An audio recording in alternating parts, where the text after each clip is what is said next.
Okay, guys, so thank you so much for joining us tonight. I have a few slides here that I wanted to share with you. So just share my screen, 1 sec. So we reached the end of round 4, believe it or not. So we have final presentations tonight. This session will be recorded, as I mentioned before. Tonight, Nunzia is going to start first presenting her project, then Stephen, Owen, and Danny. For tomorrow, we have Olgo, Louis, and Kian. Maybe not. We'll see what he will come up with, what he decides basically, and also we'll have, as I mentioned, Brian from round 3 after everyone is finished. We'll also be voting for the best project, best presentation, research, prototype, also for best mentor and mentee pair, and also for the best mentor. Bear with me, I'm gonna send you the survey, I think tomorrow after everything is finished, the best thing. So whoever missed everything, that you can all kind of, check the recording and so on. Just a quick summary of the round 4. So we had 10 people applying for the program. 7 of them will complete it, will present, including Kian. We have our meeting in person on Friday, this Friday, basically, May the 5th. We'll have completion gifts that will give to you there, and also the first welcome drink will be on us. Then we also a platter. So the location is TP Smith's. I booked it today. I'm gonna post it anyways on the group channel, but basically it's TP Smith's across the Jervis at 6 p.m. So just in relation to kind of, everyone who is on Slack, feel free to stay on Slack. So we'll post all the info about the webinars that will come up. I hope that in the following round, I have much more of them because I also hope that I'll be less busy. So I'll make sure that I prepare more of them.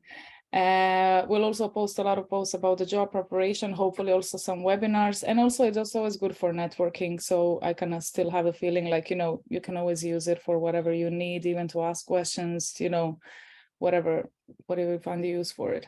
I'm going to send out the survey after the session tomorrow, after presentations are finished tomorrow. So it's basically an evaluation survey for all mentors and mentees. Make sure you fill that out as soon as you can, no rush, and then also send it back to me. And case study mentees will have an additional 20 days to, so 3 weeks basically to complete their case study. For all of you who started, who hasn't started, you have 3 weeks. If you have any questions, just feel free to reach out. You have a lot of information there on Notion. And also check UX3 website for all the references for the previous case studies that were, but because only the good ones we kind of published there. Certifications will be issued after you submit a case study. So basically, whenever mentee submits a case study, I'm going to review it. And then we'll jump on the call. And then after everything is finished, I'm going to give you my feedback. You will get a certificate, but also your mentor will get a certificate after you submit a case study. So that's it. And so tonight, what we expect from all the mentees, so present all the work that you've done so far. Make sure you cover everything in 10 minutes. I have a timer. You can ask any questions in relation to your project to mentors, and feel free to give permission for the constructive feedback, and don't forget to say thanks after you get the feedback.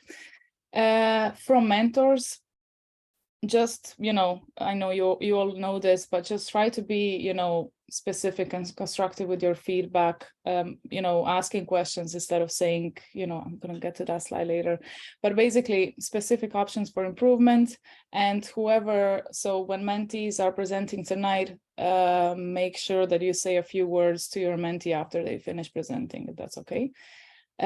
Just a quick guideline. I robbed this from InVision, but basically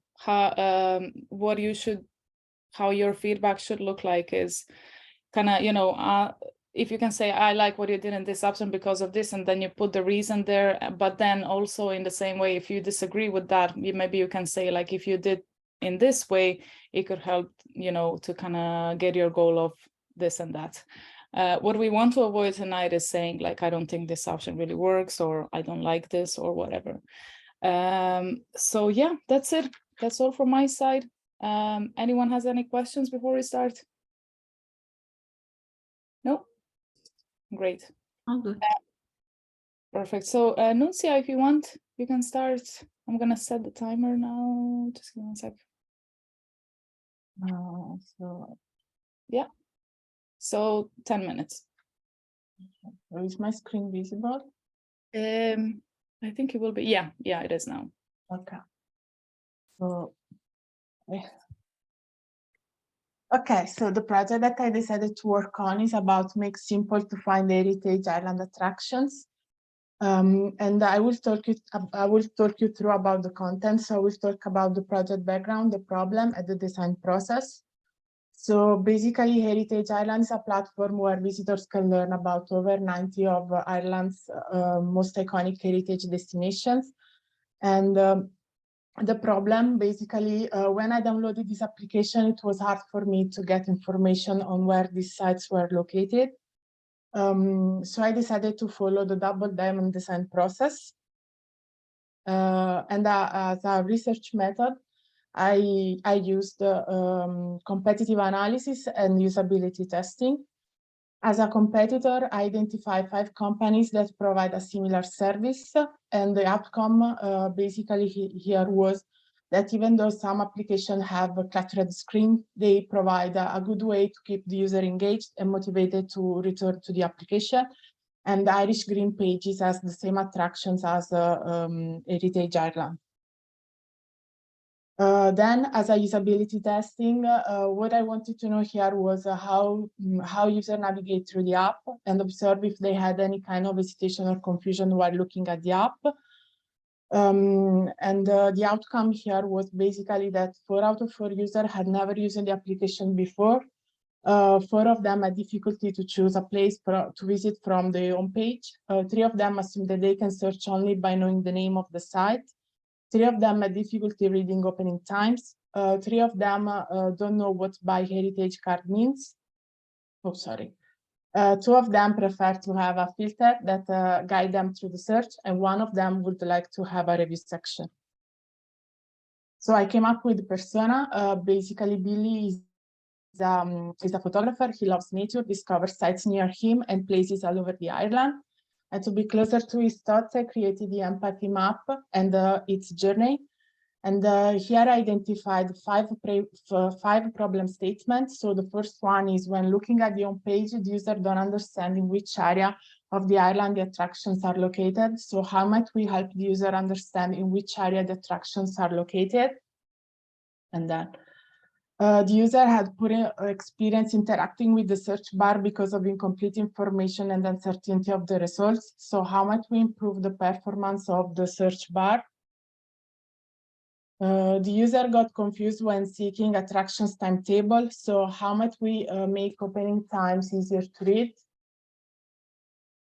The user don't get the meaning of site limited. So how might we provide more information on site limited? The user are annoyed because they cannot see open sites only. So how might we show only open sites within the app? Then I came up with the 5 sketches, and basically all of them are related to the home page because I was thinking that the main impact I was going to have on the home page. And I asked one person to choose from these sketches, and he chose these 2. And basically he said, I will select these 2 options because I'm familiar with these screens.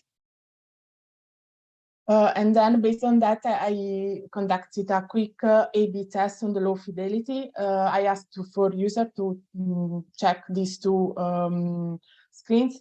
And basically what came out is that in the first screen, they prefer to have these 2 icons, which are open now and destinations. So they can click on open now, so they can see directly the timetables and click on direction to get direction.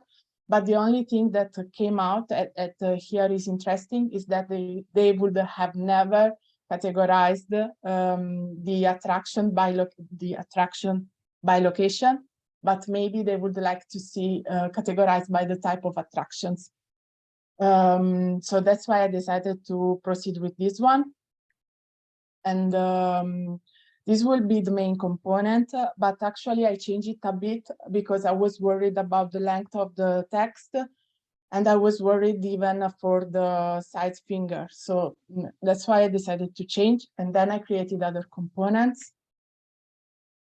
Then to help me out with the colors, I used a plugin on Figma, and actually these two colors weren't a good match in terms of accessibility. So that's why I decided to stick with the green and white ones. Then I conducted the first round of usability testing, and basically two of them found the application that was really intuitive and user-friendly. They got the fact that they can click on Open Now and get directions. They get the fact that they can click, they got the fact the concept of a site limited, but the only thing they didn't understand was about the search page, because they didn't get the fact they had to choose between the two words here, and actually they thought in this case had the same meaning. So that's why I decided to change the sites in attractions. And while they are typing, they will get some suggestions here. So they will get suggestions about attraction and locations. Then I conducted another usability testing with a foreigner user. The only thing here, when she first saw the card with site limited, she assumed that site limited was related to the booking process. So I decided to change it because since this application is even for tourists, I want to make clear. So this will be my final prototype. So here you can click, you can scroll between the type of location, type of attraction. You can scroll in the attractions. You can see the timetable here. You can get direction from here. You can even save it. You can scroll between the images. Yeah, you can get the opening times here. Actually, here I changed it a bit about the emissions because it was so clear, and I highlighted the contact, but the rest is the same as the previous application. So about the site limited, I changed it, and instead of having site limited, I put it access limited. And I try to highlight it in bold why it's site limited. So it's because of refurbishment. You can still get the timetable, and yeah, the rest is the same as the previous one. For search a place, yeah, here you will get the map. You can see all the attractions here. You will get Open Now. You can click on location to get a quick filter here. So you can apply to it. Yeah, you will get the map. You will see the list of the attractions here. You can even click on it. Yeah, and still get the timetable. But yeah, the rest is the same as the previous application. Yeah, you can remove the filter. You can click here to search for a site, so you will get the attraction and the location, and this is basically the same results here. And you can click on the icon to get all the list of the filter option. Then, as a learnings, I will say the importance of asking the right question and task in order to gather valuable insights. Actually, these things helped me a lot because I was focusing on my own biases, and these helped me understand other issues that I wasn't aware of, like opening times.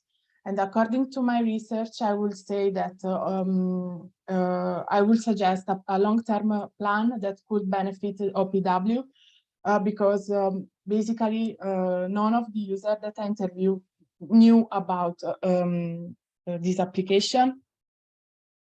What I will do differently, I would have conducted usability tests in the discovery phase by counting the time on task in order to match with the delivery phase. And then I would have integrated the review section, since in the usability testing of the delivery phase, actually they asked about it, 2 of them. And if this was a real project, I would have involved the developer team, especially the backend, to discuss how to handle opening times in the development stage. So because opening times are different for each attraction and season. And as a next steps, I will continue testing as access limited, explain what is heritage card meaning. And so this means that I have to add a booking process in the app. I would like to add events and a review section and test the website. So this is it. Thanks for watching. Wow, just on time, like in literally a second. Thank you so much, Nunzia. That was amazing. So I'm gonna start first, actually, because I was your mentor. I think you did a great job with the entire project, and seeing you growing in these 4 months is just, you had a lots of knowledge before, but I just kind of noticed you were a bit kind of scared in the first research stage, saying like, oh my God, is this the real problem I should solve and everything? And in fairness, like, you mentioned it yourself, like, you kind of manage to avoid your biases and kind of focus on discovering a real problem rather than thinking, okay, maybe I don't think this is real, or I don't think this is that. So I think, like, hands down, you did an amazing job there. So fair play to you. I also like the way that you mentioned in the end that you would like to kind of, if this was a real project, you would like to include the backend team. This also shows that you have bridged that gap between kind of education and the workplace. How working in UX looks like. So I think that's amazing. No, all the best. Thank you so much for presenting. Thank you. It was a pleasure, and I learned a lot from you as well. So thank you so much. Okay, so does anyone else want to give any feedback to Nunzia or ask any questions? Or Crystal, do you have any questions? I'm gonna start to just to call out. I don't have any questions, but I actually, when you were taking us through it, Nunzia, I was very impressed, because I myself, I've never gone onto the app, so I didn't really have a strong reference point other than what you showed us in the initial meetings. But I mean, it's a huge contrast from what you showed us in the initial meetings. And I think I love how you've customized it and you've personalized it. And, even the little quirks of like open now, as opposed to checking the times. I really like that. And I think you're really onto like a winner with this. I think it's a great idea. And I think, yeah, just well done. I think you did a fantastic job. I've nothing to critique, or I have no questions. It was great. Thank you. Thank you. That's great. Thanks, Crystal.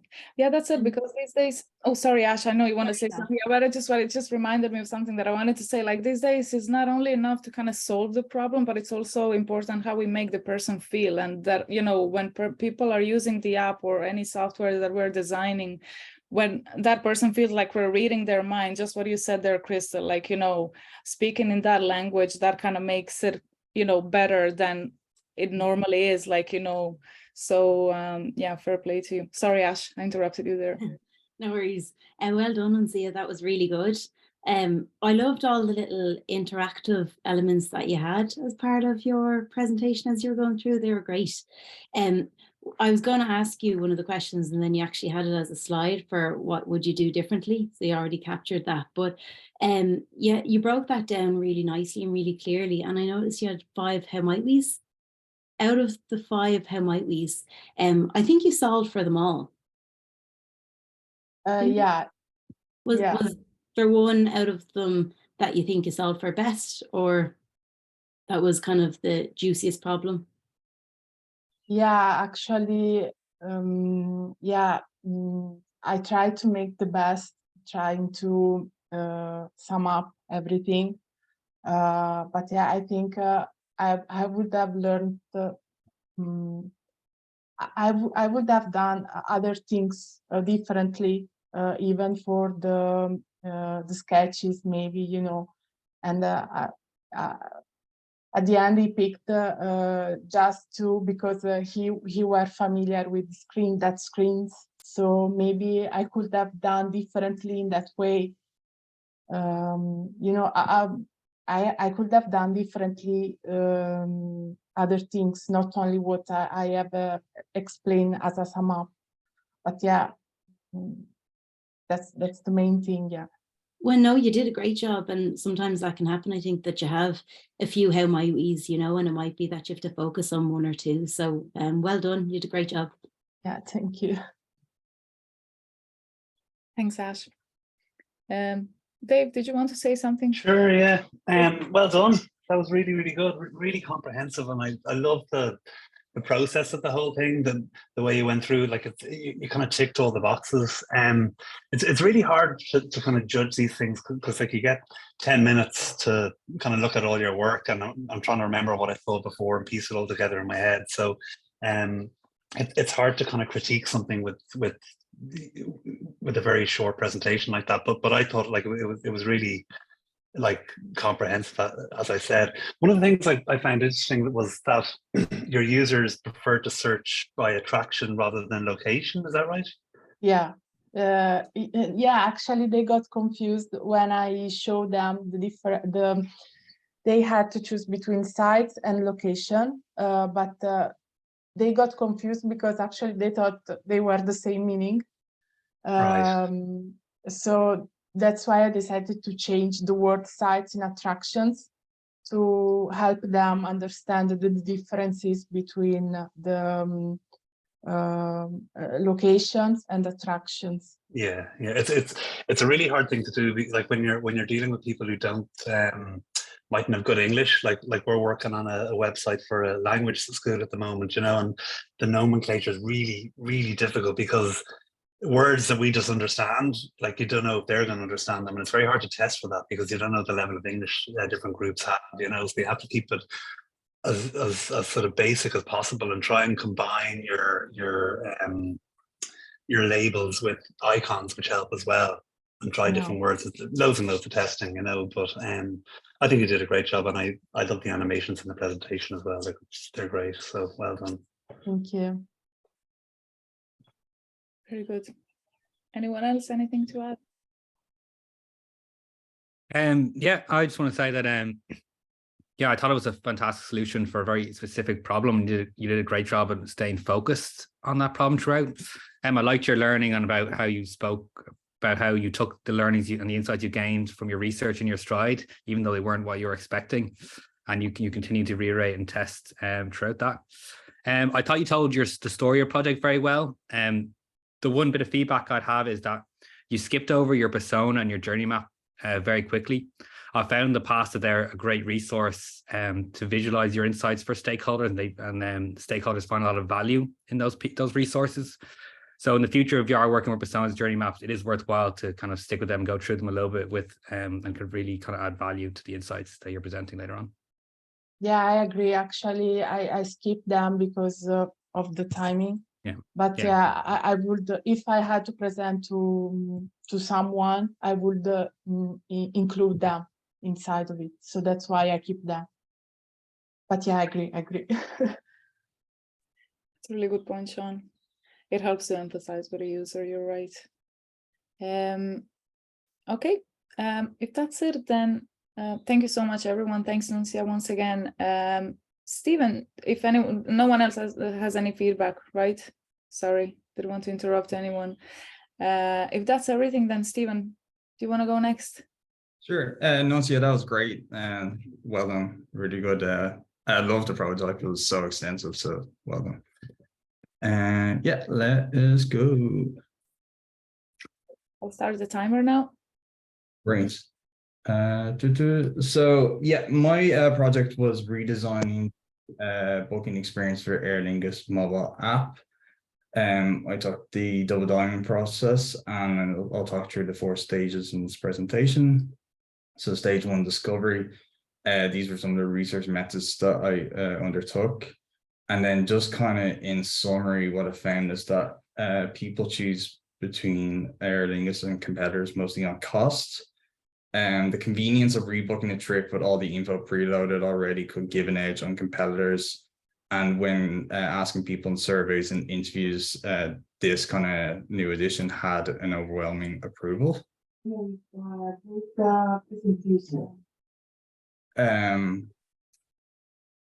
that? Yeah, Nunzia. Yeah, perfect. Yeah, sorry, Stephen. Sorry. Oh, and all good. Oh, yeah. So yeah, the problem statements: how can we make the mobile app booking experience for Aer Lingus more convenient and personalized so it provides a greater edge over competitors?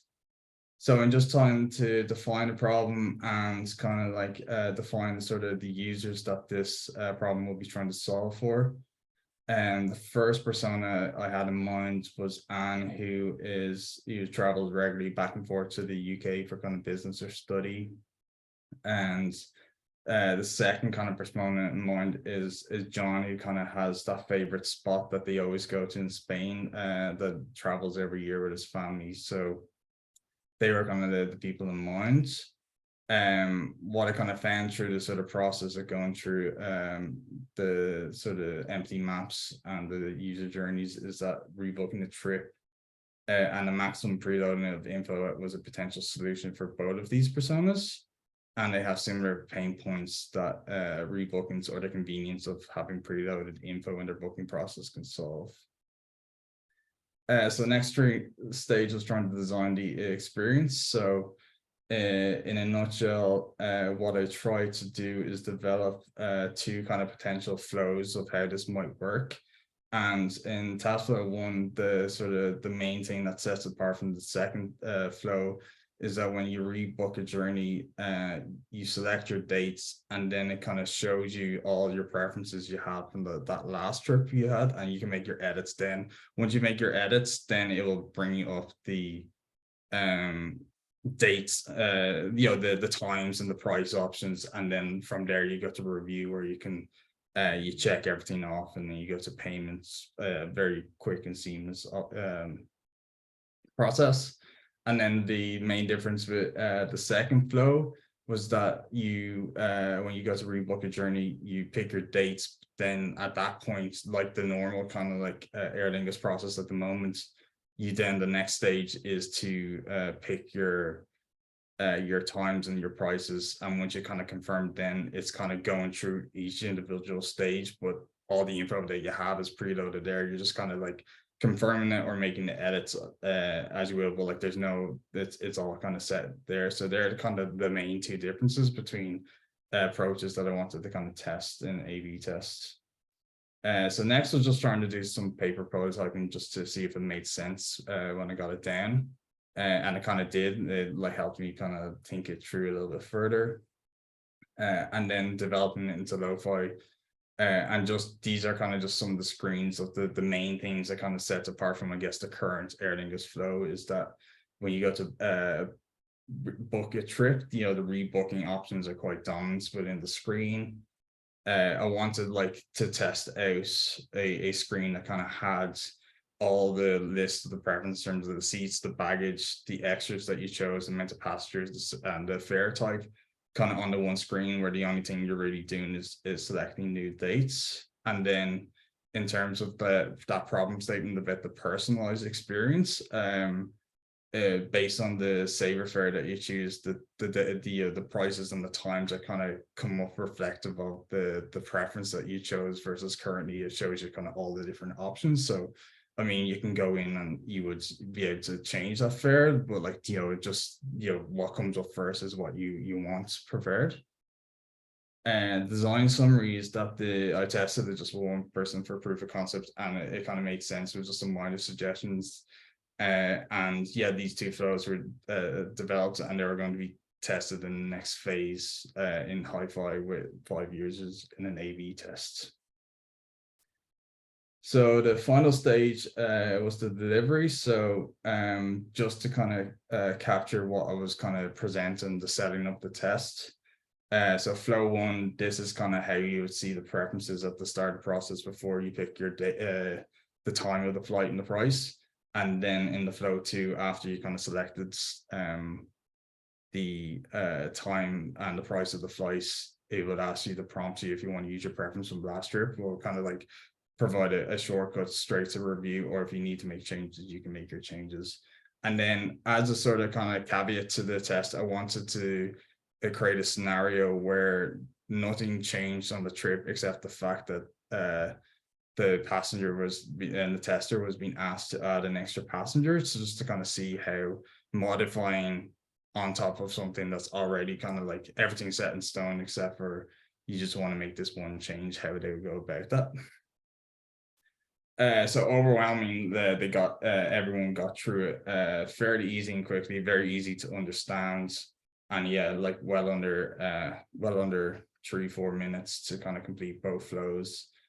Flow 1 kind of had a preference 3 out of 5, and then there was areas for improvement in terms of that adding the passenger screen and the kind of reviewing your flight details at the end, just areas to kind of work on. And then just learning from like the using 5 users was a great kind of like test, because I used Maze, and Maze kind of gives you great heat maps. And to start the initial rebooking process, there was on the home screen, there's 3 ways that you could go about it. And I wanted to sort of see if you kind of presented these options, where would people navigate towards. So after the 3rd test, everyone had picked a completely different way of selecting starting the process. But after test 5, it was kind of clear that there was a 3 out of 5 kind of went to 1. So that's that kind of demonstrated to me the value of using 5 people to test your prototype with. So then in terms of like what improvements I made, I kind of split up adding the passenger screen over 2 just to make it a little clearer. This allowed on the next screen, when you kind of go into sort of like the actually filling the details of a new passenger, the option to add your passport number and expiry date at that point. So that's kind of that added convenience. And then in terms of the review section, I kind of worked on it so that it had a very like progressive set of actions, just still very quick, but a robust and thorough way of people to sort of like double check, that the everything's kind of correct, so that they're making a well-informed purchase, and then I will just do a little brief run through the final prototype. So just kind of logging in, this will be a welcome screen, logging in and just kind of giving incentives of why you want to log in and everything like that. And if I kind of go through what the sort of preferred route was, so booking with new dates, you're going back to London, selecting your dates here. You want to add the passenger, so you go add passenger. You can like either select here or you can fill in. I'll just go this way. Select your fare type. Just select your seats for this new passenger. You have the option to have the return seats the same. You can do whatever you need just to select your bags, select your extras, whatever options would be available for that particular flight. And then it kind of updates your kind of view of all your preferences. Search your flights, and then as I said, you pick saver mode. So saver mode is the one that comes up. You can select your return flight, and then it's quick to review. So you're like checking your outbound, that's great. Your return, that's great. You're going through and just checking each of your passenger details, all the extras that have brains. And then once they're kind of all complete, you continue to the payments, and you have your variety of options. And even if you have a pre-saved credit card, you still have that just last security step of your CCV, and then you make your payments, and that is it. And then just in terms of the conclusion, so main learnings, everything can be improved on. The Aer Lingus app, as it currently stands, is fairly good. So it's quite enjoyable to kind of really give a good deep dive into the research to kind of find potential problems and pain points to solve. Knowing what is enough research, so in a real world scenario, budgets and timeline would dictate like how much research methods you can actually do. So kind of knowing like with what limited resources you can get the best results, and that kind of gets the research and the process solving perpetually solving the problem. And then 5 is the magic number for usability testing. In terms of what I do differently, I would probably constrain myself more with less research methods, just to see if similar results would be achieved, just like keep trying to get that real world scenario in there. And then I'll probably revise some questions and tasks just in the testing, just allowing more space for testers to give opinions versus kind of like getting them to do a series of tasks, especially with an A/B test. And then next steps is, it's an iterative process. So more refining, more testing. I would try and expand the research to kind of look at the multi-city booking and the ABS rewards, because I still think they're important. They're part of the discover phase. And if I got the opportunity, I'd love to present the research to Aer Lingus. So that is me. Amazing. Well done, Stephen. That was great. Crystal, do you want to start first? Yeah. Yeah. Well done, Stephen. As I said to you earlier on our call, you've done an amazing job with this. I think you have completely knocked it out of the park, in my opinion. And I've enjoyed, every week, like our conversations and discussing things with you and brainstorming and learning from you as well. You're very talented and you're very intelligent. And I'm excited to see where your UX career takes you. And tonight I am a very proud mentor. Wow, that's great.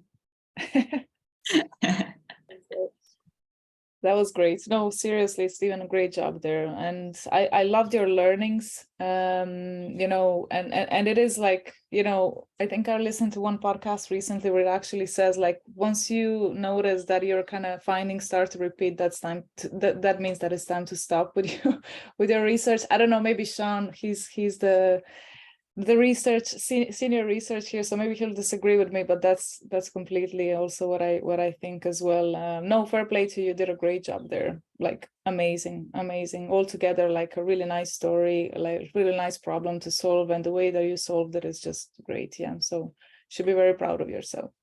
Thank you. Very good. Ash, do you have any comments, or anyone else? Well done, Stephen. Huge chunk of work went into that, so well done. I know as you were going through, you mentioned just there at the end, it was around kind of learnings, and one of them was around doing your usability testing. And I think you'd mentioned there around tasks versus, was it listening to kind of some of that feedback? One of the things I noted you had earlier was, as you went through some of your testing, you had measured the time.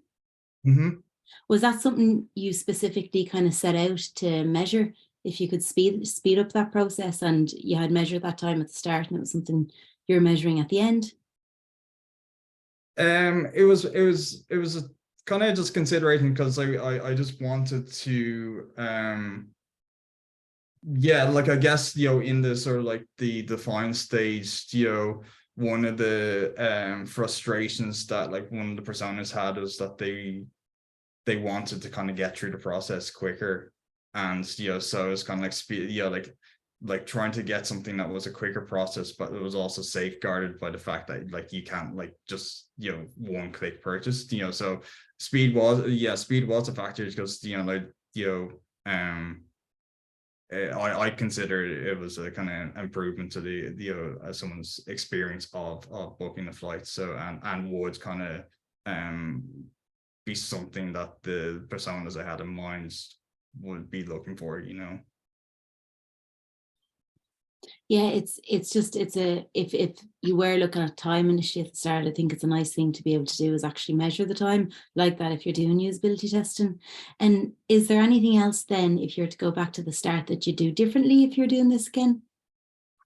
As I said, like I think my big focus when taking on this mentorship was to kind of like improve the research side of things, because I was quite comfortable with the kind of actual designing of the experience, but it's more the reason. So I purposely kind of like tried to do as many methods of research that I possibly could within the time, as But as I said, that's not always the real world in terms of like what like the time and the budget that you have. So I mean, if I was to go back, I would as I said, I would see like if I took a few of those methods out, or like I've restricted myself just having to pick 2 methods to like, or 3 methods to use, and see what like would I get to the same results just out of curiosity. That's that would be kind of something that I would kind of like I'd be interested to see, knowing now at this stage.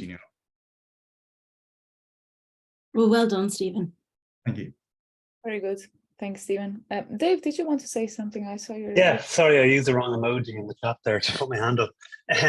Stephen, that was really good. I thought the presentation was really slick. It's really on brand. Like all the illustrations and everything, you put a lot of work into that. It looks great. What else? The research. I didn't see a lot of research. Now I know you've done the research, and you didn't have a lot of time to kind of go over that. But it would have been nice to see a little bit more of the research come through at the start, maybe before you get into your problem statement, because it started, and I think a couple of slides in, you were kind of into the problem statement. So just maybe a little bit more of that, if you were kind of presenting it outside of this group, I think it'd be great to do, I think Ash kind of touched off this, it'd be great to do a comparison test between, the live app and what you've done in terms of gathering kind of metrics around the time it takes people to complete the task, if this is an improvement or what the improvement is, and kind of have numbers around that. But overall, it was really good. Well done. Thank you. Very good. Anyone else has any feedback, Sean, on Ray? Yeah, I'm pretty much going to repeat a lot of what everyone said, but I thought it was a very clear and precise project. Kind of leaning on to what Dave said. Yeah, I think it is important to show a little bit more research, especially in a kind of a working environment. You're going to have to deal with a lot of people with a lot of different decision makers, and a lot of research coming from different areas, from clients and customers, that it's good to show your research, to show your thought process and the reasoning behind why you made decisions with your designs, and that'll help you kind of almost sell your reasoning to your stakeholders later on. You mentioned that you did a lot of research methods. Yeah, I know in a real life scenario you're never really gonna have enough time and budget to everything you want to do, but practice makes perfect as well. So it is great that you took the opportunity to do all those research methods and to learn and grow your skills in them. I think it's great. Thank you. Thanks, Sean. Thanks, Sean.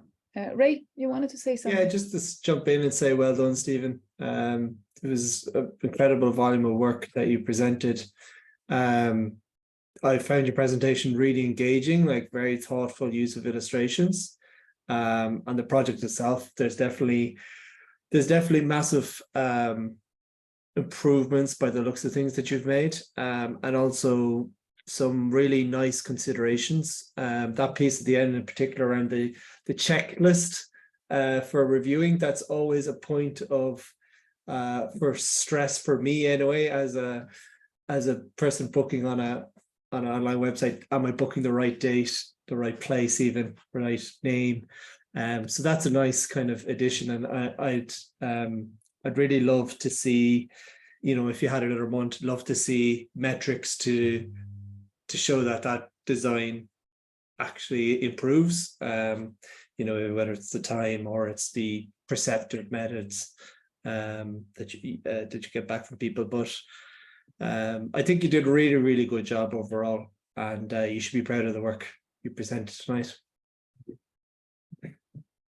Very good. Thanks, Ray. Thank you, Stephen. So Owen, do you want to go next? Yeah. Great. I'll start the timer now once you start sharing. Sorry, how do I minimize? Can you all see that? Yeah, we can. Okay. So my project was kind of focusing on gym users on Strava. It's kind of they're the 4th most popular user of Strava currently, and they're kind of forgotten about somewhat. So to begin, I had 3 different methods of research. First was kind of competitor analysis. Then I launched a survey, which I got lots of great findings from before getting onto some user interviews. kind of the key findings from the research was that 80% of people are actually tracking what they're doing in the gym. And then I got a little bit more in detail and found out that kind of reps, sets, weight were the top 3 things being tracked. Whereas what Strava currently catered to was time and heart rate, and they were kind of the 2 lowest scoring metrics. So this is my user persona, Matthew. He's a weekday weights guy after work, and then at the end of the week, he likes to kind of get out into the good weather during the summer and get in for a run or a cycle. And so he's a fairly avid Strava user, but he kind of gets frustrated and might actually leave the app for his weekday workouts, which is kind of splitting up his analytics, as he's kind of quite an analytical guy. My problem statement then was, we know that Strava users need a solution to accurately track and record weightlifting workouts, as they're currently leaving the platform due to inaccurate tracking and limited data, and basically the reliance on other applications. And so from there, I went into the kind of to figure out if there was a mind map for kind of the mental models that users had. So I asked a bunch of different people kind of how they would track their workouts, and some of them even went to the gym and wrote it down on a page and just sent it back to me.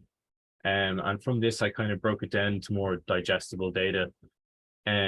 So kind of the name of the workout or exercise is this white box, then the weight is the black box. And you can see quite a lot of the time, the black box is ending up on near enough to the left-hand side, followed by the reps. And then the sets is kind of the one outlier where it kind of changes around in different positions and spots. But most people are just keeping their sets as lines of weight and reps. So I use this to kind of inform my design going forward. And from there, I kind of had a look at the user flow and how people are currently navigating through the app and how it would work with this weightlifting feature added on. So kind of currently the user opens on the homepage, and then they are brought to whatever exercise they did last, which this ended up being kind of a pain point. Then they would click on the sport button and select the sport that they want to use before starting their workout. So my proposed flow kind of became this after a bit of testing, and I'll go into more detail on this later in the presentation, but it's open the homepage, and instead of that middle screen where it opens on their last activity, it actually just goes straight to the list of sports and lets them kind of pick their sport and then start their workout. And specifically for the feature that I'm designing, it was to kind of add your exercise one by one. So you add one exercise, you enter the data, then you add your next exercise and enter the data. And once you're done with that, you tap finish, make sure all your data is correct, hit save, and then get a congratulations message. So kind of getting into some early sketches, it's just an example of kind of one of the sketch flows that I went through that kind of made it more towards my early iterations, where I kind of really started getting into user testing and getting some good feedback. So for the testing, I had about 9 different tests with around about 20 unique users and 38 total. So there was a few repeat users in there. Methods, I did a lot of task testing. So getting a user to go through and just do one specific task on the prototype. I did a first click test for a few different features, as well as some ethnographic tests. So just getting into some of the findings and kind of talking you through some of my decision-making process. The first test I had was to kind of test the current app, which in hindsight, I wish I had done earlier. And what I found here was that the menu down the bottom wasn't very intuitive to users, and often people got lost. And when they were trying to change their sport, they were clicking in different locations on the screen, and this isn't the screen they wanted to be brought to anyway. So that kind of brought me to changing it to this flow, which you saw earlier. A few other things I found was on the homepage, there's this button in the corner, which is actually quite prominent on the screen. A lot of people tap on it, but it's really just for those kind of edge cases that are actually inside of that. So it's kind of making a manual social post, manually inputting a workout. And I can't even remember what the last option is, but very few people actually use those features. And so I kind of just removed that button. and nested it in another location. But going forward for selecting sport, this screen was, this on the left is the actual Strava screen. And as you can see, it's kind of split into category of sport, but no alphabetical order or rhyme or reason to which way it is. And as you can see, there's a massive amount of options. Users spent upwards of 15 seconds on this screen. So I tried to refine this into kind of an A to Z sporting list with the most recent sports used at the top, as well as a search bar to help users find their way through. And this actually ended up having some great results.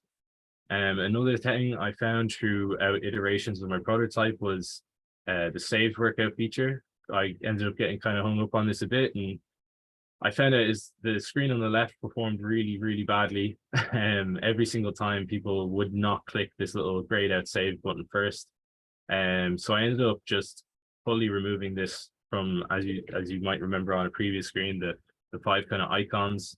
I narrowed it down to 2, and then at the end I ended up just removing it because users never really tapped them, and they always ended up going up to the top of the screen and looking at settings or close. The screen on the right has actually ended up performing about 66% better in terms of people clicking here on the first time compared to beforehand. Another screen that I had from an early prototype was a lot of people were clicking my sets button that I had in originally. So I ended up kind of just simplifying it again. And as you can see, kind of all these red dots slowly move down. I was using Maze to do this, sorry.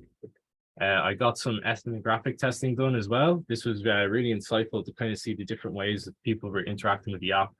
And it informed me that I actually need to make some of my pixel sizes or my button sizes bigger in terms of pixels. Because users are kind of mishitting it with sweaty hands, as well as the way people enter data is very independent in terms of some people might have entered their all sets in one go, and other people kind of went one line at a time. So I'll just go into a quick demo of my app now. So this is kind of going through the golden case scenario in terms of I've kind of built it out to just go through and add 2 exercises. So the user hits record at the bottom of the screen. They can then search up here, or they can just select one of their more recent workouts. For the purpose of this, I'm just going to start a new workout. I categorize this into different muscle groups. So we're going to add a flat bench press. We're going to add some weight. Then we're going to add the reps that we just did. And then every time we finish a set, we can just hit add set and it'll populate, and you can go back in and click on these to edit them with the keyboard. And then once you're done with your 3 sets, you go down and add new exercise. And again, just repeating the process of adding the sets. So then we'll finish our workout. But if you want to go back in and edit, just say you want to remove a set, or just say you wanted to delete the entire exercise, you can do that, and then finish, then post, and it'll give you like a well done. Here's your end, and back to kind of the social screen then. But just to run through one more case scenario, sorry, I'm just gonna have to click back really quick.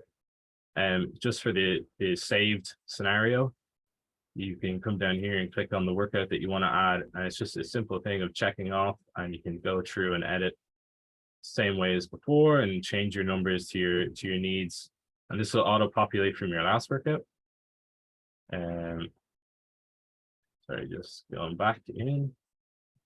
So moving forward, I would kind of like to add a little bit of an onboarding feature to users. I found that kind of new users struggle just a little bit more than people who were familiar with Strava, as well as kind of another feature that I needed to add in was expanding the exercise catalog and users being able to add their own exercises in, estimated time of workouts in case people are kind of in a time crunch and they don't know if they get another set done, and then some more detailed analytics. My main learnings was kind of the power of user testing, especially this is my first time using Maze, and I got some great data from that. What type of tests are best for the situation, and then improving. I feel like I've improved my rapid prototyping skills. It was kind of something that I thought I was kind of weak on. coming into this. And then what I would have done differently was start kind of testing with Strava earlier with users. And not originally, I was kind of quite afraid to take things away that were already on the original app, and then focus more on the active Strava users rather than just the normal gym goers that don't use Strava. Thank you. That was amazing. Thank you so much, Eoghan. That was great. Sean, should we start with yourself there? Yeah, sure. Fantastic job, Eoghan. Throughout the project, I thought you've shown, great passion towards it, and it's clearly an application that you're very proud of. I appreciate throughout that, how you were very engaged and asked a load of questions throughout, which makes kind of the role of a mentor a lot easier when that happens. So that's been brilliant. I also thought you put a lot for ensuring that you're kind of asking the right questions and speaking to the right target users. I know that you said you kind of would like to focus more on active Strava users, but I don't see there's any problem with, focusing on potential target audience as well. If, you want further adoption on your applications, not just further engagement on current users. I thought, again, I said it before, but you stayed focused on the problem statement, which I think can be quite difficult, especially with an app with so many different flows and features like Strava has. And I thought throughout the presentation, you explained your reasoning very well. I like the way you showed the comparison between the current application and the change you made. One small bit of feedback maybe is to label the screenshots. I think even if you present that to the Strava product team, sometimes they might even get mixed up with what's the current version and what's the potential version. And then I thought it was fantastic that you did some ethnographic research. I think that's a brilliant method that can be quite difficult to do a lot of the time. But I think it's so important. It's more powerful to see for what people do than what people say sometimes. So doing that is fantastic. I guess just one little bit of feedback is probably the color used for the set and reps tables might be a little bit difficult to see, especially in the accessibility sense. So maybe that'll be something you can consider in future iterations. But brilliant, well done. Thank you. Amazing. That was a great feedback, Sean, and I would echo most of it. I agree, but also with ethnographic research, I think that's very important. That's not something that we do often, but yeah, it definitely does make a change. When you see people using the app or software and kind of their context. So that's amazing. Ash, did you want to say something? Calling you out there. Yeah, well done, Eoghan. That was great. I think I said that before to you about your presentation style. So it was really nice how you brought us through that from where you started to where you ended. I agree with what Sean said about the accessibility piece. But other than that, it was brilliant. And I think it was really nice as well how you had, as you went through each stage, the different things you'd done, and you kind of showed your way of thinking. I think you also had, it was really nice that you actually tested in the gym with people while they're doing their workouts. But also I think you had some initial lists kind of at the start, digital and physical lists. And then it was really nice to see how you made sense of them by breaking up the colors then for what was included on the list. And that's a really nice thing as well, because I think sometimes when we're trying to make sense of things, it can be very complex. So you kind of have to find your own way of doing that, and you did that really well. And weekday weights made me laugh as well. Weekday weights, whoever your persona was there, was very funny. But well done. I think you did really well, and that was really nicely, a really nicely told story as well. And it was very good to see exactly where your solution kind of came from. So well done. Thank you. Very good. Thanks, Ash. Dave, anything from your side? Sure, yeah. Hi, Eoghan. Great job. Really, really good. It was really engaging. I was really interested going through it all. So that's a really good sign. I love what you did. I mean, just you seem to have a passion for attention to detail, which I love. So you've got things like the simplification of different screens, what you did with the saved workouts, and your screen was 66% better than the previous one. Seeing that kind of stuff is amazing, and the comparison, as I think it was Sean said, seeing the before and after is really helpful when you're trying to tell a story. People aren't necessarily going to remember what the original app kind of looks like. So if you can show before and after, and that's a really good way to get your point across. What else? Oh, yeah, I think somebody mentioned about an accessibility to white and grey. That definitely wouldn't pass accessibility. Yeah. And there was another, this is probably a personal thing, your checkbox, your little tick box, and it was like black and orange. And I just thought you're trying to bring the brand into those kind of UI elements. It's probably not needed. It just looked it jumped out at me a bit too much, maybe, you know. So I think there's a few little tweaks on the UI and the color scheme and that kind of thing that maybe might improve it. But overall, it's really good. Well done. The whole thing is like it's a great story, and it shows your passion as well, which is what you want, you know. So well done. Thanks. Val, I have just a question. Owen, I'm going through Strava here. I think it's really interesting, your project. Now, my question is, when you're in the gym and people are actually entering in the stuff into their app, because Strava is based kind of on your heart rate and intensity, right? Did people's intensity drop because they're touching their phone, and did they get distracted going into different apps on their phone? Because I personally find, and you know, other people, a lot of fitness experts say, like, put away your phone when you're in the gym because it'll distract you and it will lower your intensity and stuff. So I'm only asking, and is there a reason why you can't do this already inside the Strava? I mean, you know, that's my two questions. Like, would the intensity drop? Did people get distracted because they're manually entering into their phone and where to open up other apps, checking messages? And also, is there a reason why this isn't already inside the app? So to answer the why it isn't already inside the app, I'm actually not sure. I think maybe Strava are just kind of more focused on the GPS tracking kind of workouts, and then bringing down the intensity.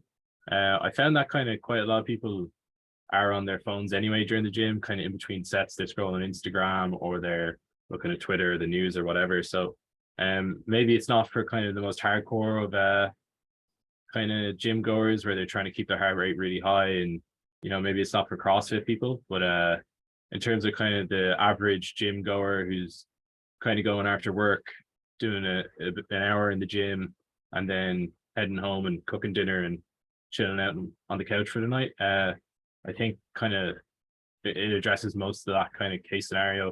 Probably going back to my user persona, he's someone that's kind of more relaxed in terms of he likes to be active, but he's not going to the gym looking to kind of push himself 10 out of 10 every single workout. Yeah. No, that was great. Thanks for that.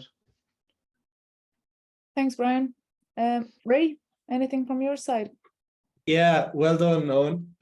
As a faded Strava user and gym goer, this was a lot of joy to watch, to see that it can be done, improvements can be made.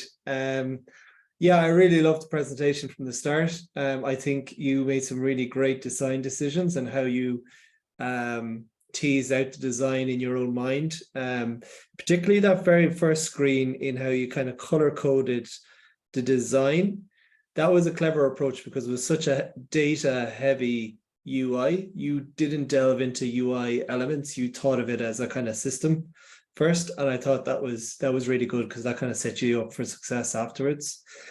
Loved that you used Maze and you pulled kind of the best metrics from it. You pulled out some metric, first time clicks. I think that's a great metric that you used.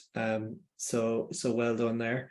And just good use in research methods. I love that you used the ethnographic or the shadowing of the gym goer. I think that was invaluable, even when you said the button sizes, because I used to do this. I call it guerrilla testing, but just things like this, people can't click on things, and you won't get that from a maze test because you can't see what you're doing. So well done for just taking the time out and the dedication for that. So yeah, Chapo, well done. Thanks, right? Very good. Thanks, Ray. And thanks so much, Owen. That was great. Okay. So Dani? Yeah. You ready? Yeah. You're next. Ready. Perfect. Screen. Let me know if you can see it there. Yeah, we can see it. Perfect. Okay. There. Okay. Well, I'm gonna talk you through about the yoga for beginners. Oye. There, okay.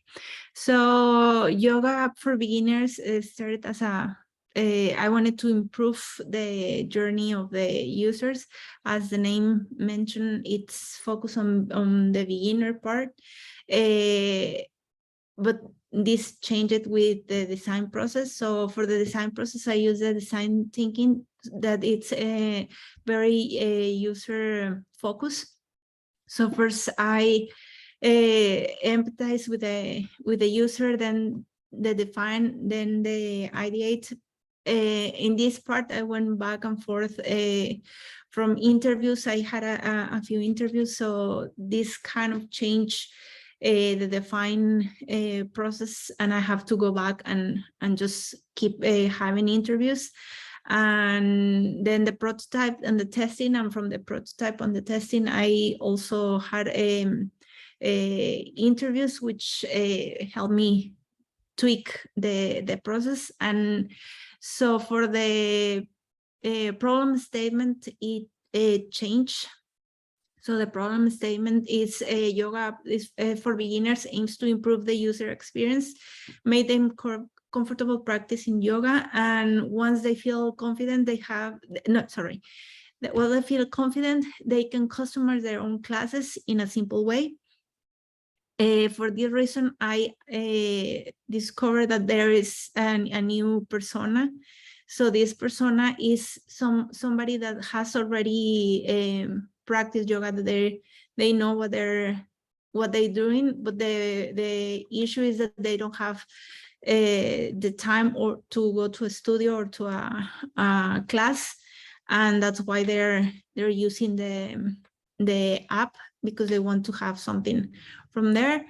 And well, I have different interviews, as I mentioned before.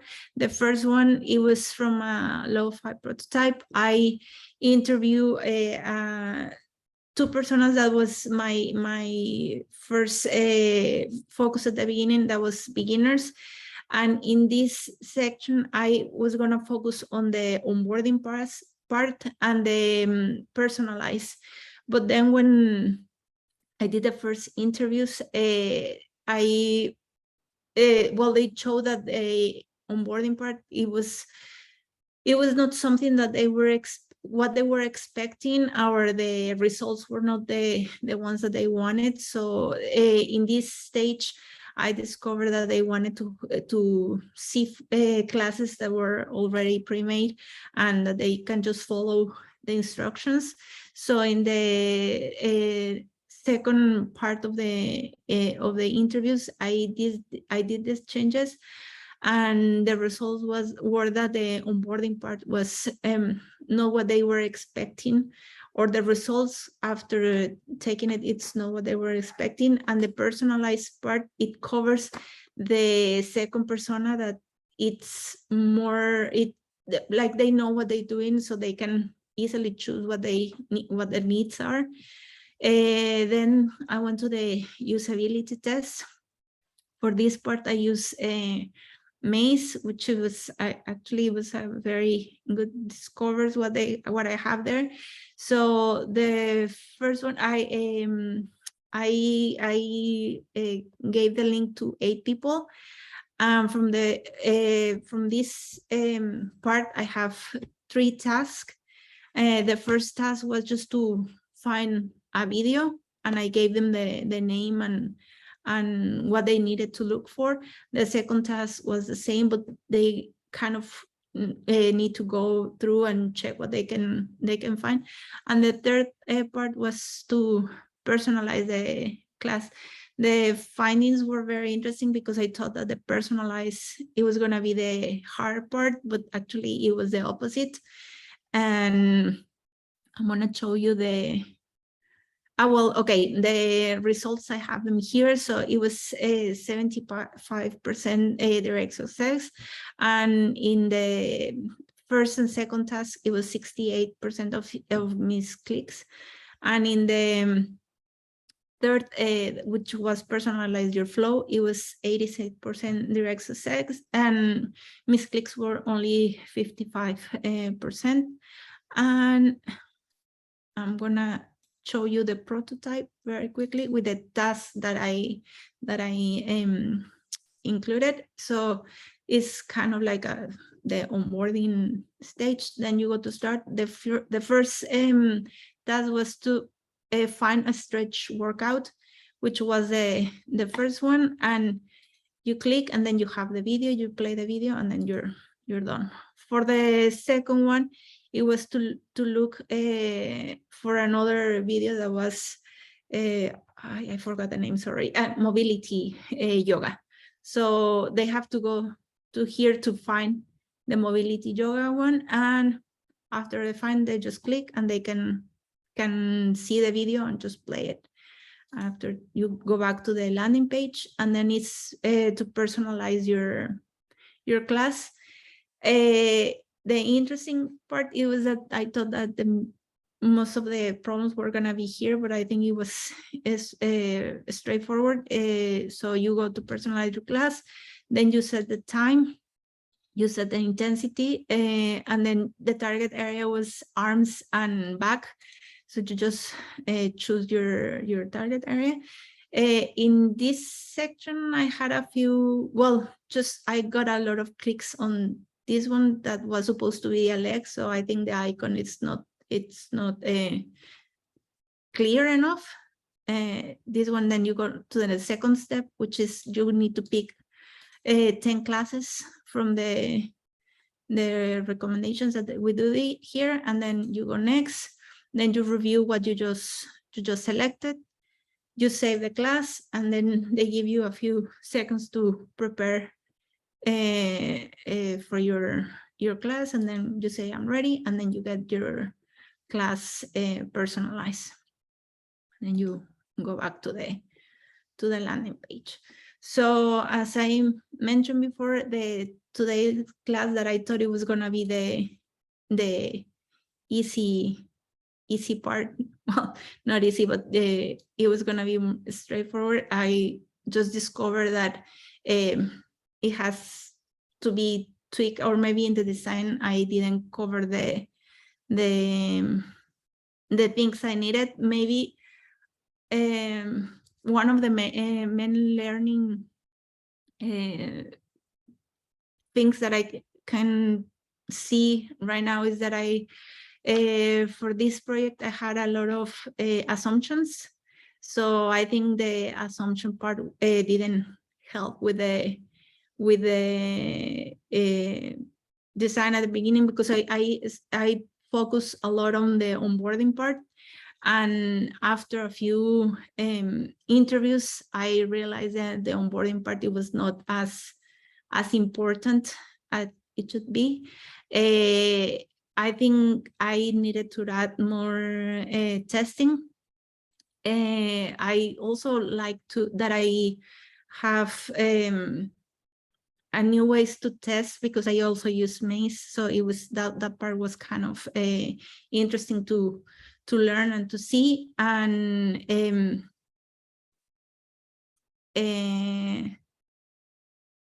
sorry, there. And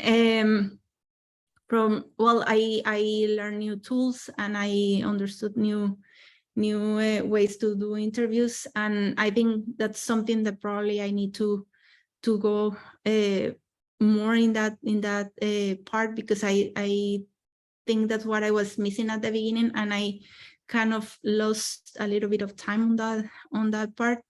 And probably for the next step, what I would like to focus more, it was in the design part, maybe to try and to test the design, because I didn't have enough time to test design. And try new icons and try new photos and stuff like that, just focus on that part. And yeah, that's all. Thank you. Thank you, Dani. That was great. Great. You're gonna start first? Yeah. Sure. Well done, Dani.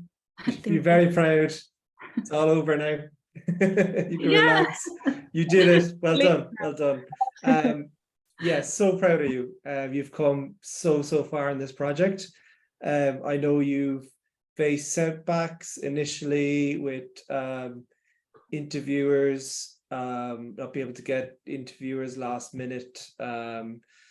You know, you went down I won't say a wrong path, but a different path for a while, and you realized that wasn't quite the right direction to go in, but you stayed calm and composed and so open to learning throughout. And I think this is a really, really great project because you put your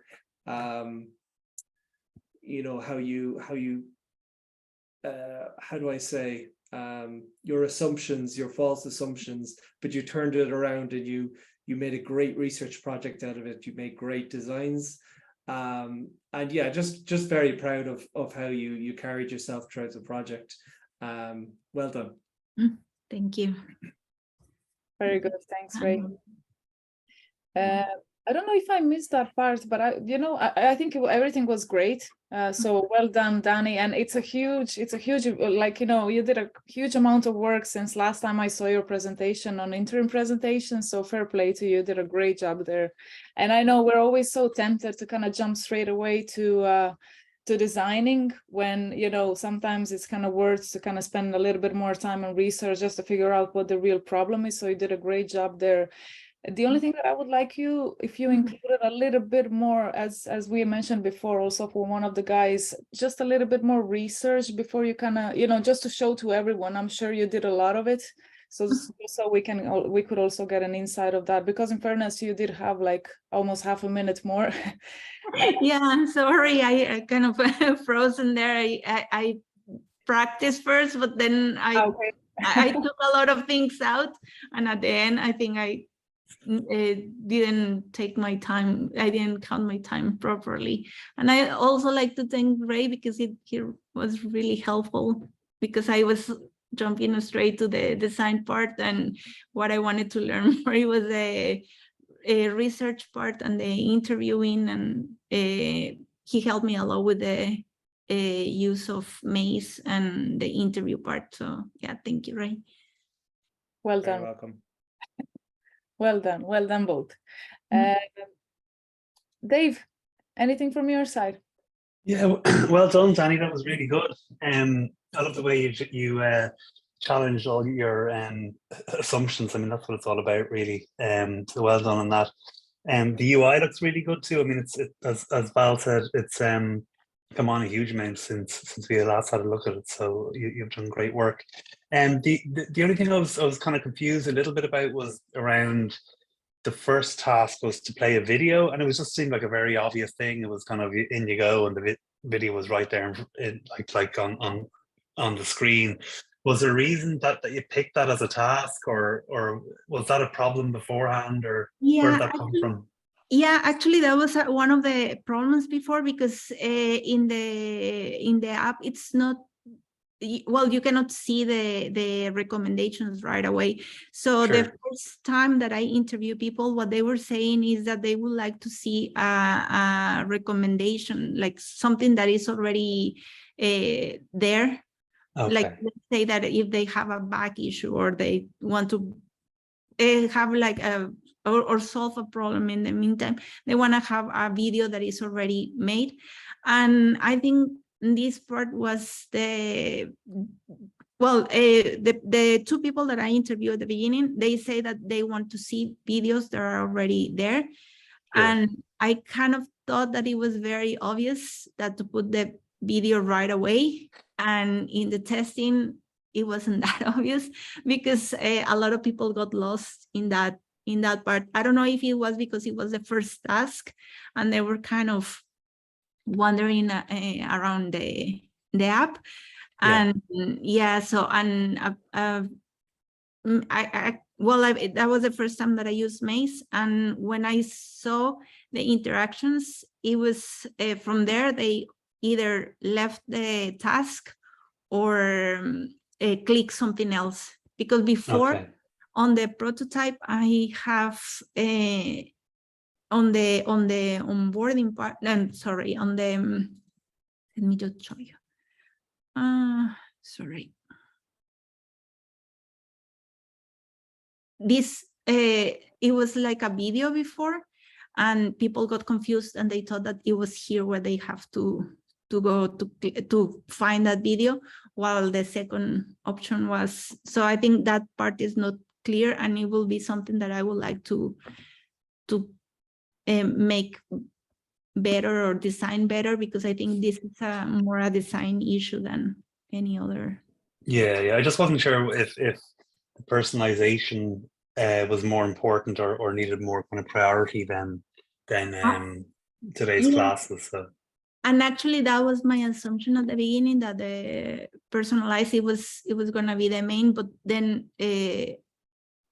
as the beginners, they want to have like a video that is pre-made, that they just can follow the instructions. That was it. And then the second persona was somebody that already have practiced yoga before, and they know what they were doing, so it was easy for them to pick or to know what they needed to see on the class. Yeah. No, I haven't used Maze for usability testing. As far as I know, it captures the person's face as they're actually doing the task, but it's kind of text-based, isn't it? Like, you're not talking to them. It's not peer-to-peer, like, is it? And that was, and actually that was another problem, because just with two people that I sent them, I didn't explain exactly. I thought it was very easy, and I didn't explain. So I got calls afterwards asking like, what's happening here? Nothing's working. And I'm like, well, it's not supposed to be working fully. They were expecting to see the videos. It's probably better to, like, if you can do usability testing, like over a call or whatever, where you can actually interact with the person or engage with the person. I mean, obviously Maze is a place, it's quite efficient, but nothing beats, more conversational usability testing, where you can kind of, if they have a question or they're not sure or whatever, not that you answer the question for them, but at least if there's a problem with the question you're asking, you can help kind of clarify that, So, but well done. It's a really good project. Congratulations. Thank you. Very good. Thanks, Dave. Ash, anything from your side? Well done, Danny. Thank you. It was really nice to see where your output from where you started. So well done on that. And, don't be too hard on yourself that you started looking at the onboarding process and then, you took a step back and then went a different route. I actually think that's brilliant. And if you come out from having done this project with that learn alone, I think that's huge. Many times I've gone down one way and had to pause and step back. And, actually when you do that, or have the sight to do that, you can just not start again, but you can, take it back and go another route. And I think that's brilliant. I think it's brilliant that you did that. And I think that you even called that out in your learnings, and even that you said you improved your own UX capability as well. I think they're all brilliant outcomes, because I know we focus on the project, but I think the learnings along the way are really, really, really important. And it's something that we all still do. For any of the projects that we're on, we're all still learning so different things. So well done, Danny. Thank you. That's great, Ash. Thank you so much. Sean, anything from your side? Amazing job, Danny. I thought your UI was very engaging, and that you created a kind of a lovely, efficient flow for your target users. I guess the only thing is similar to what Valentina said. I'd like to see kind of more of the research you did to show kind of your reasoning behind your decisions you made. I think that'd be a big help. But very well done. Thank you. Thank you so much, Sean. And Crystal, sorry, I forgot you before. Didn't show up on my screen. Anything from your side? Hi, Danny. Well done. I think that was amazing. Thank you very much for walking us through that. I definitely think there is a target audience for it out there, like you said, about, the healthcare professionals, even stay-at-home moms and stuff. So I definitely think that is a concept there to kind of work on. It's probably quite a large project to definitely condense down into the 4-month program, but I do love what you've done, and I do think you've covered a lot. I would agree with Sean and Val. I would have liked to have seen a bit more research, but look, I can completely appreciate that yourself, and Ray did acknowledge that you did have a few setbacks there, which of course was out of your control. But the UI elements and the components, I really liked those. I thought they were very engaging, very clean. And yeah, I think you did a great job with it. Well done. Thank you. That's great.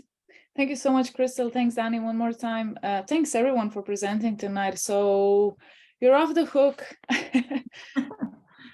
So tomorrow you'll enjoy watching other people presenting. And for anyone who joined the call a bit later than I probably said this, but I hope to see you all in TP Smiths on Friday, starting from 6. Hope you can all make it. But anyways, I'll post it later on Slack. So if you can all just confirm your attendance, so I can just let the guys know the exact number, if that's okay. Where's it on? TP Smith, that's just the opposite of Jervis.